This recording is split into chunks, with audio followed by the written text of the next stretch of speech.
Dropping out of high school was one of the hardest decisions I ever made, and it shaped my life in unexpected ways. But recently, I was faced with another tough choice: accept a demotion at work or risk losing my job entirely. The trouble began when Sayla, our new sales manager, introduced drastic changes to the department. She announced that only employees with college degrees would be allowed to handle client deals. Those of us without degrees were given menial tasks like making coffee, organizing files, or even cleaning. Anyone who objected faced demotion, or worse, termination. Sela's attitude toward me made it clear she wanted me gone. It seemed personal, like she had a grudge against me. I knew she didn't see any value in keeping me on the team. Still, I understood how important my work was for the company. My departure would leave a significant gap in the team, especially since I was managing a crucial $1,400 million deal with Sun Holdings. Sayla didn't seem to know that I was the one responsible for this high-stakes contract. She was about to find out the hard way. Let me introduce myself properly. I'm Archer. I'm 64 years old and work in the sales department at Calix Corporation, a major player in the wholesale industry with annual revenues of $30 billion. My job mainly involves managing contracts with long-term clients. While I'm no longer young enough for fieldwork or cold calling, I oversee ongoing deals from my desk and occasionally attend client meetings when needed. It's a role I take pride in, even if I'm not climbing the corporate ladder anymore. Sayla, on the other hand, is a rising star in the company. She earned her position as sales manager through her impressive academic background.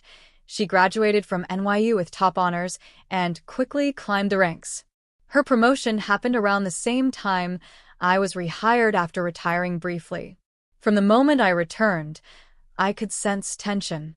I suspected my rehire after retirement might have caused some resentment, but I never imagined she'd go to such lengths to push me out. One day, Sayla walked up to my desk with a confident smirk. "How's the work going, Archer?" she asked casually. "It's going well," I replied, keeping my tone polite but neutral. She said, narrowing her eyes. "Reading documents must be quite a challenge with your mature eyesight." I knew what she was doing, trying to get under my skin. Her digs about my age and abilities were nothing new. About half the retirees at Calix Corporation get rehired, so my situation wasn't unusual. Still, Sayla liked to remind me that I wasn't as sharp as the younger employees. I stayed calm and answered, "I managed just fine. Thank you." But she wasn't done. "You really should have stayed retired," she said, her voice dripping with sarcasm.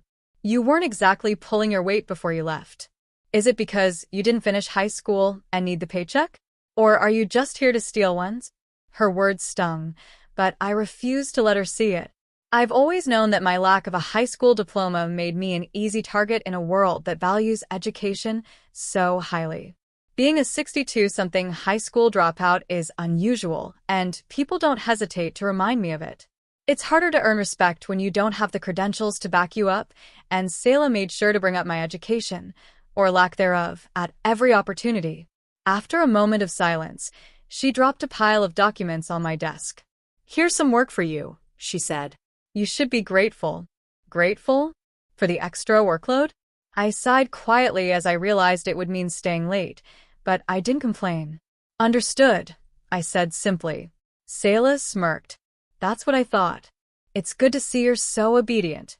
After all, with your background, you don't have much choice, do you? You'll always be following orders from people younger than you. Must be tough."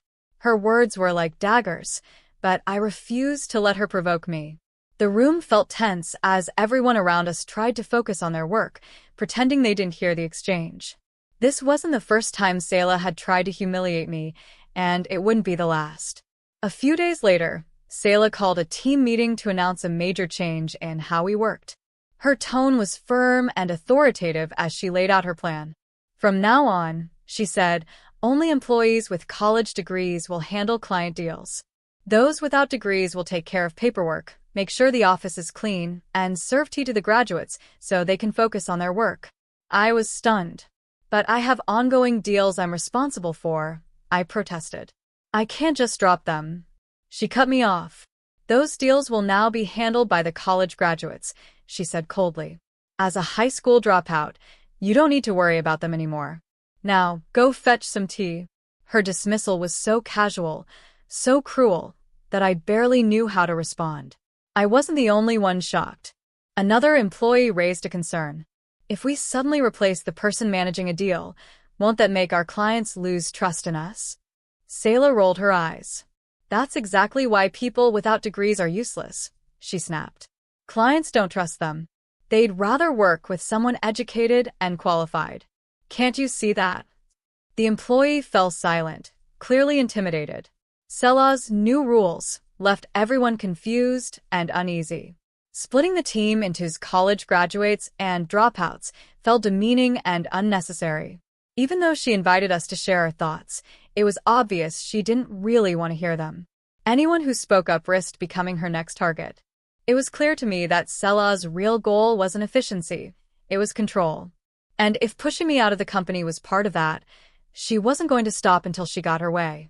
Selah's tone grew colder as she addressed the room. If you can't accept these changes, you'll be transferred to our distribution facility in Nebraska. If that's not suitable, you're free to leave. The room fell silent. Everyone knew what the Nebraska distribution center was like. Tedious work, long hours spent sorting and moving packages, and pay significantly lower than what we earned at the headquarters. For most employees, staying at headquarters, even if it meant performing demeaning tasks like making coffee or cleaning, seemed like the better option. But I couldn't understand how Selah's decision could possibly benefit Calix Corporation. It felt like she was more interested in asserting her authority than improving efficiency. Finally, I spoke up, unable to hold back any longer. If you change the person managing ongoing deals, it will only make our clients lose trust in us. These deals are built on relationships and consistency. Disrupting that could cause serious problems. Selah's glare pierced through me. What's your issue? She snapped. Her harshness caught me off guard, and all I could manage was an awkward smile. Her victorious expression made it clear she was enjoying this. High school dropouts like you have limited options, she said coldly. You're past your prime and don't bring any value to this company anymore. There's no reason to keep you around. Her words stunned me. Sayla had been singling me out for a long time, but this was the first time she had been so blunt about her feelings. It didn't matter to her that I had decades of experience. To her, my age and lack of a diploma made me unworthy of respect, or even a job. I replied calmly, I don't mind working in Nebraska, sorting packages. They often need part-time helpers, so I'm sure they'd appreciate a full-time employee like me. But if a 62-year-old grandfather like me shows up, they might think I'm not the right fit. Sayla chuckled, clearly amused. So, what's your plan then? She asked, leaning forward with a smirk. I thought about my options. It was likely that the CEO and HR department weren't even aware of these changes Sayla was implementing. If they knew, I was certain they wouldn't approve of such unfair treatment. I could report her behavior, but honestly, I was tired of her constant hostility. I had saved enough for retirement, so leaving didn't seem like a bad idea anymore. After a moment, I made my decision. I'll quit, I said simply. Sayla pretended to be disappointed, but I could see through her act. If you wanted to keep working, you should have accepted the transfer to Nebraska, she said with a shrug. The other employees looked shocked. One of them tried to speak up. Wait. Quiet. Sayla interrupted sharply. Lower-level staff should stay out of this. Her dismissive attitude made it clear she wasn't interested in hearing anyone else's opinion. I realized there was no point in arguing further. After being treated so poorly, staying wasn't an option for me anymore. Should I write my resignation letter? I asked. Sayla smiled, clearly pleased. Yes, do that. At least you know how to handle something as simple as that. I quickly wrote my resignation letter, still stunned that my departure was unfolding like this.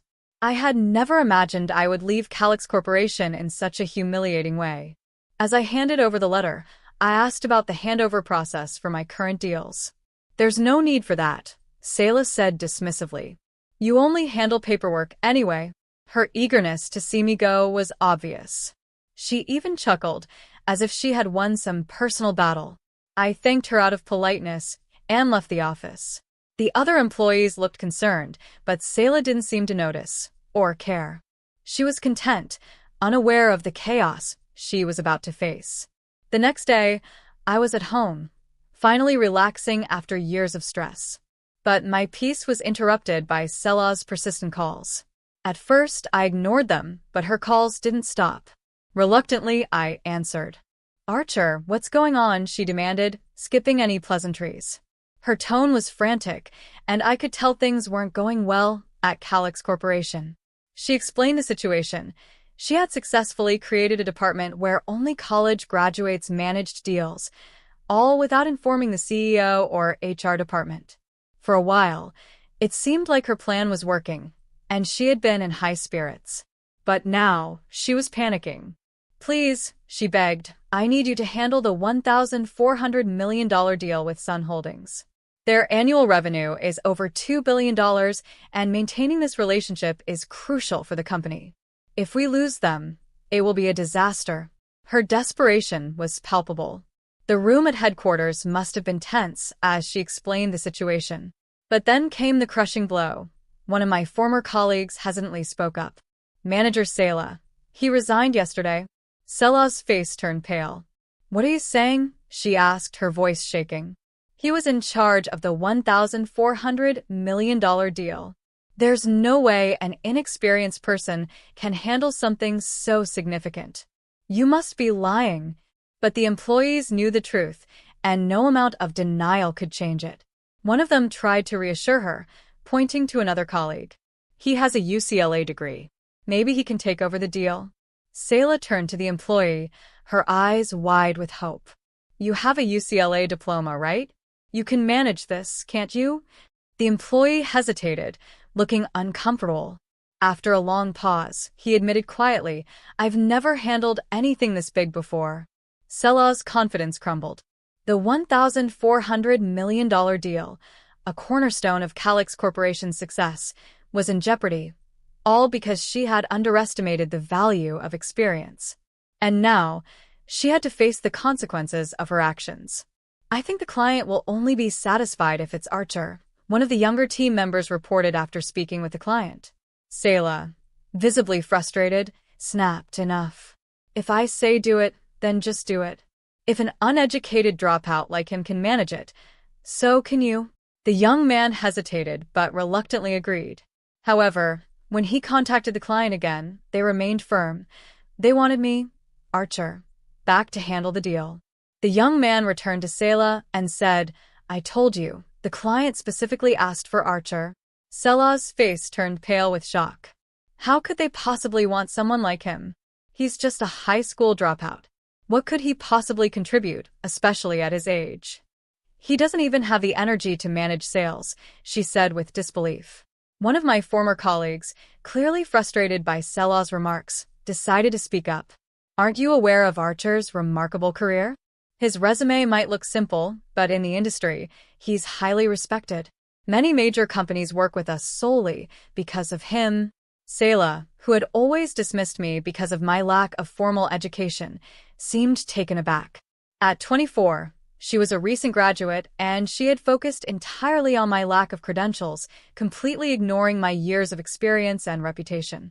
My colleagues had learned not to bring up my background in her presence, since she clearly disliked me. But this time, one of them couldn't stay silent. "What do you mean?" Sayla asked, her voice uncertain for the first time. "If you only look at resumes, you might not know his full story," my colleague explained. "But Archer is extremely well known in the industry. Many of our biggest clients trust him and continue working with us because of him." Realizing it wasn't their place to reveal too much, my colleague stopped and suggested, "You should contact Archer yourself if you want to understand." Sayla, who had dismissed and humiliated me just a day earlier, now found herself in a desperate situation. She picked up the phone and called me, her tone laced with frustration. "What's going on here?" she asked, clearly furious. I decided it was time to set the record straight. "It's true that my name is well known in the industry," I began. "I inherited my sales skills from my grandfather, who was a CEO. Thanks to him, many companies have trusted me for decades. Nearly 42 years ago, I managed deals with some of the biggest trading companies in the world. Back then, people even considered me a legendary salesman. Selah's silence on the other end of the line encouraged me to continue. "Let me explain how it all started," I said. "When I was in middle school, my grandfather was the CEO of Archer Corporation, a large company with annual revenues exceeding $2 billion. I admired him deeply and wanted to be part of his world. During school vacations, I would help out at his office, doing simple tasks like making tea and cleaning. They might have been small jobs, but to me, they felt important." I paused, letting her absorb this before continuing. "When I finished middle school, while others were planning to go to high school and later college, I decided I wanted to work at my grandfather's company full-time. It was a bold decision, and many thought I was being reckless. But I was determined. I convinced my parents and grandfather to let me work and study at the same time." I went on to describe my early years at Archer Corporation. "I started with basic tasks like filing papers and organizing documents. But I loved every minute of it. By the time I was 22, I moved into the sales department. It was overwhelming at first, securing contracts wasn't easy, and my approach needed improvement. But I didn't give up. I worked hard and eventually landed my first contract. The feeling of accomplishment was incredible. It made me feel like I was finally a true salesman." As I spoke, I could sense Selah's growing discomfort, but I continued, determined to share my story. By the time I was 27, I had secured a major deal with a large company. That deal was a turning point in my career. I figured out what it took to succeed, and soon, contracts started flowing my way. Word spread in the industry that working with me always resulted in profit. I made it my mission to understand every client's needs and offer solutions tailored specifically to them. It wasn't just about closing deals, it was about building trust and delivering results. Because of this approach, I added, the sales manager started assigning me high-profile deals. Companies began requesting me by name, and I gained respect both within Archer Corporation and in the broader industry. Executives from major firms knew who I was, and my performance earned me praise, and even job offers from rival companies. I explained why I had stayed loyal to Archer Corporation for so long. Despite the offers, I never left my grandfather's company. I loved the work, and I wanted to honor his legacy. Even when he retired at 77 and the company underwent changes, I stayed committed. But as the new management took over, the company started to change. It was no longer the same place I had grown to love. Eventually, I decided it was time to move on. When I left Archer Corporation, I had plenty of options. I could have joined any number of big firms. But instead, I chose Calix Corporation at the age of 38. Since then, I've worked in sales here, contributing to the company in my own way. I even stepped back from prominent roles to let the younger generation shine. I let my words hang in the air, waiting for her response. Selah didn't speak for a moment. She had spent so much time undermining me, focused solely on my lack of a diploma, that she had failed to recognize my experience, my skills, and the relationships I had built over decades. Now, she was beginning to see just how much she had underestimated me. I calmly explained the reality of Calix Corporation's current situation to Selah. Almost all of our major clients are ones I secured over the years. It's no surprise they're refusing to proceed without me. I managed so many deals that I didn't have time for administrative duties, which is why I never held a formal managerial position. But my salary was on par with managers because of the value I brought to the company. Recently, I had started passing my responsibilities on to younger employees, preparing for the next generation to take over. However, being forced to resign so suddenly meant I couldn't complete the handover or even properly say goodbye to my clients. I paused for a moment, then added, "It's no wonder the clients are saying they won't continue their deals." Selah's frustration boiled over. "Why didn't you mention this sooner?" she demanded angrily. "I did ask you if a handover was necessary," I replied calmly. "But if it was so important, you should have made it clear. Instead, you dismissed the idea entirely." Realizing the gravity of the situation, Selah's tone softened. "You need to contact the clients," she said. "Explain the handover process and reassure them to keep doing business with Calix Corporation." but I shook my head. No, I won't do that, I said firmly.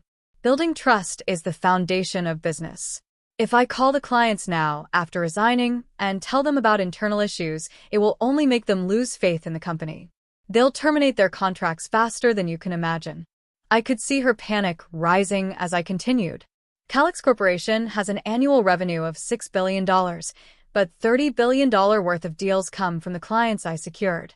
Right now, you've already lost a $1,400 million deal, and at this rate, the company could hit rock bottom. Selah's desperation became obvious. Come back to Calix Corporation, she pleaded. I'll talk to HR and get your resignation reversed. Report to work immediately. I shook my head again.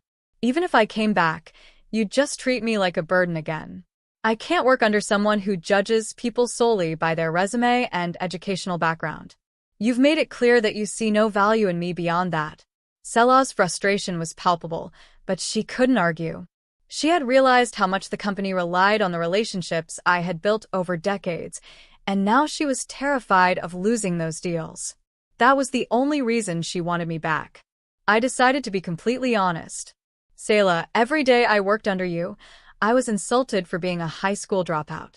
You constantly pushed me aside and undermined me. Even if I came back and saved the deals, you'd go back to treating me as a burden. I can't work for someone who only values a piece of paper over real-world experience. That's not how trust is built in business. Selah didn't respond immediately. She seemed lost in thought, perhaps reflecting on her mistakes. But I doubted she would change. Her inability to earn trust was her own fault, and it wasn't something I could fix for her. Is that all? I asked. Now that I've retired, I'd like to enjoy some peace and relaxation. Before she could say another word, I hung up the phone and blocked her number. I felt a weight lift off my shoulders. Later, I heard through colleagues that Calix Corporation's troubles had only worsened. Not only had they lost the $1,400 million deal, but other major deals I had been managing, worth $1,000 million, $2 billion, and more, were falling apart too. Clients were suspicious when I missed scheduled meetings, and after checking with the company, they discovered I had resigned. One by one, clients began terminating their contracts, saying there was no point in continuing without me. Although the company managed to salvage some smaller deals, losing the major ones dealt a significant blow. A week later, I received a call from Calix, the CEO. Unlike Selah, Calix had supported me throughout my 32-year career, so I decided to meet with him. When I arrived at the office, I saw Selah sitting dejectedly in the corner, her usual confidence nowhere to be found. Calix, looking deeply troubled, sighed and said, "We had no idea Selah changed the sales department's operations. The demotion and reassignment decisions were unauthorized. I'm truly sorry for what happened." I smiled slightly and replied, "Please don't worry about it, Calix. You've always treated me with respect. I have no hard feelings." Turning to Selah, Calix ordered, "Apologize to him." Selah, on the verge of tears, said, "I'm very sorry." Her voice wavered as she spoke, clearly shaken by the severe reprimand she must have received. I could see that she regretted her actions, but the damage had already been done. Calix continued, "Our company is in serious trouble. We're losing major contracts rapidly, and if this continues, our business could collapse. We're willing to rescind your resignation if you're willing to come back." I thought for a moment before responding. "I don't mind returning," I said, "but I have one condition." "What is it?" Calix asked, looking concerned. I turned to Selah, whose expression had turned pale. "You're fired," I said bluntly. Selah immediately protested. "Wait, you don't need to go that far. Do you realize how valuable I've been to this company?" I looked her in the eye and said firmly, "Do you realize the damage your actions have caused, not just to me, but to the entire sales department? This is a large company, Selah. If you lose your job here, finding a similar position elsewhere will be extremely difficult. But you brought this on yourself. You judged me and treated me poorly without understanding my contributions." Selah had no response. She looked down, clearly realizing the consequences of her actions. Calix nodded solemnly, acknowledging the fairness of my condition. Understood, he said. We'll proceed accordingly. For the first time in a long while, I felt like justice had been served. I graduated from a prestigious university and have always been a top performer, Sayla argued, her voice trembling with frustration. How can you fire me based solely on someone else's judgment? Enough, Calix commanded firmly, cutting her off. His tone left no room for argument. But Sayla wasn't ready to give up. Wait, Calix, she pleaded. Dismissing me is unfair. I've contributed significantly to this company since I joined as a fresh graduate. Do you truly understand the consequences of this decision? Calix's expression darkened, his patience wearing thin.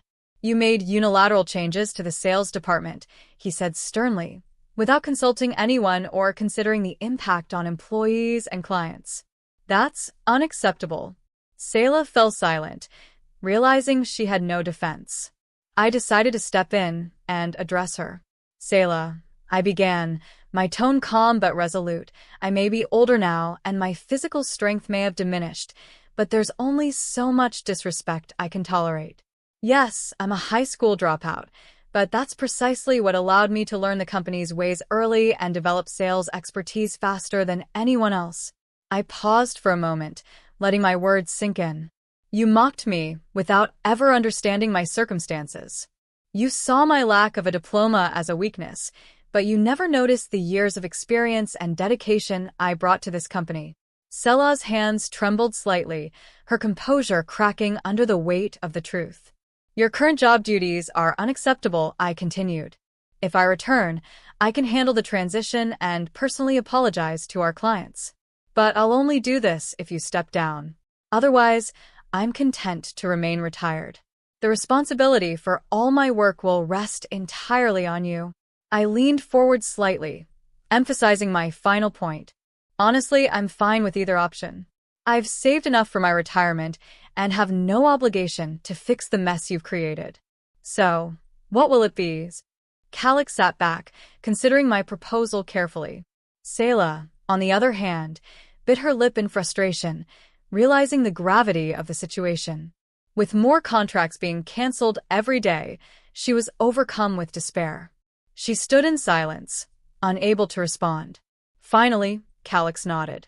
Very well, he said. Sayla will be terminated. Sela's eyes widened in disbelief. Please wait, she cried. I've contributed so much to this company. Your decision is too hasty. Calix's expression hardened. Your actions have nearly caused a $30 billion loss for this company, he said firmly. Do you understand the consequences of what you've done? Faced with his stern rebuke, Sayla shrank back, unable to argue further. Write your resignation letter and leave, Calix said. Don't come back tomorrow. Tearfully, Sayla accepted her fate. She sat down at her desk, slowly drafting her resignation letter. With each word, the reality of her situation seemed to weigh heavier on her shoulders. After finishing the letter, she handed it over, gathered her belongings, and left Calix Corporation, never to return. News of Sela's departure spread quickly, and her reputation suffered greatly. Word got around that she had been responsible for the mismanagement that led to my resignation and the loss of major contracts. This made finding a new job incredibly difficult. Even when she managed to secure interviews, her arrogance and inability to take responsibility for her mistakes led to repeated rejections. For 6 months, Sayla remained unemployed, humbled by the countless rejections. Eventually, she settled for a part-time position that paid a fraction of her former salary. It was a harsh lesson, but one she could not avoid. As for me, I returned to Calix Corporation and immediately got to work. I began taking charge of the major contracts, personally apologizing to the clients who had grown uneasy during my absence. Employees, who had been deeply worried about the company's future, felt reassured by my return. The news of my comeback spread quickly, and with my sincere apologies, we successfully restored several major contracts. It became clear that Sayla had been overly arrogant in her dealings with clients. Her dismissal brought relief not only to the employees but also to the clients, who found it much easier to work with us after her departure.